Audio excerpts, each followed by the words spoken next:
Tom Doody, middle-aged American living in New Jersey near the Lincoln Tunnel. If you were to visit my website, you would type Howdy Doody into Google. You'll find the correct spelling of the famous puppet. You then combine Tom Doody in a Google search for my site. From the New York Times, April 20th, 2014, Rubin Hurricane Carter, boxer whose murder convictions were overturned, dies at 76.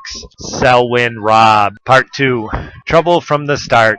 Rubin Carter was born May 6, 1937 in Clifton, New Jersey. He grew up in nearby Passaic and Patterson. His father, Lloyd, and his mother, Bertha, had moved there from Georgia. To support his wife, 7 children, Lloyd Carter worked in a rubber factory and operated an ice cream delivery service in the mornings.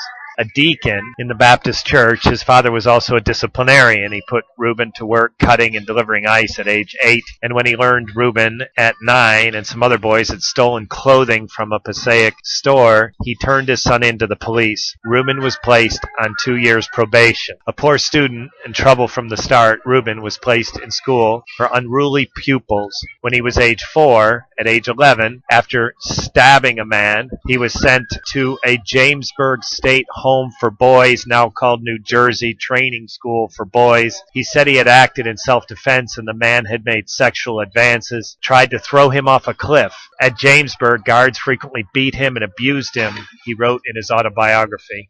After 6 years in detention, he escaped and made his way to his aunt's home in Philadelphia, where he enlisted in the Army. Recruitment officers apparently accepted his word that he had grown up in Philadelphia and made no inquiries in New Jersey, where he was a wanted fugitive.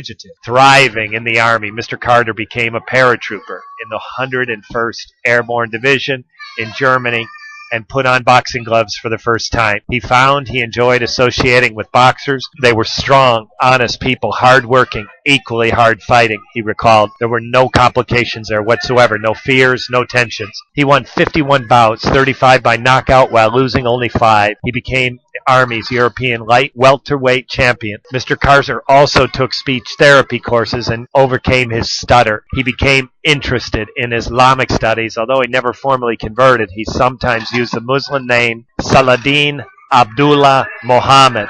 Honorably discharged, he returned to Patterson in 1956, took a job as a tractor-trailer driver, but the authorities tracked him down and arrested him for his escape from reform school before he had joined the Army. He was sentenced to 10 years, 10 months, Annandale Reformatory for youthful offenders. Shortly after his release, 1957, he was charged with snatching a woman's purse and assaulting a man on a Patterson street. He said he had been drinking.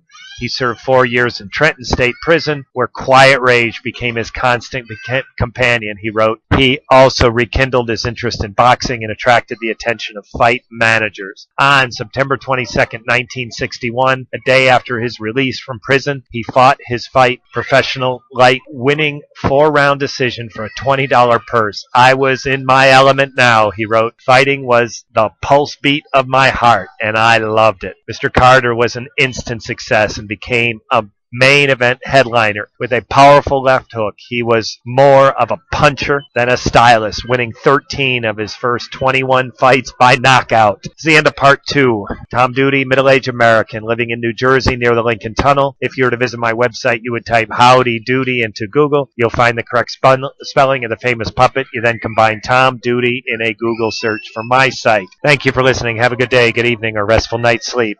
Ciao.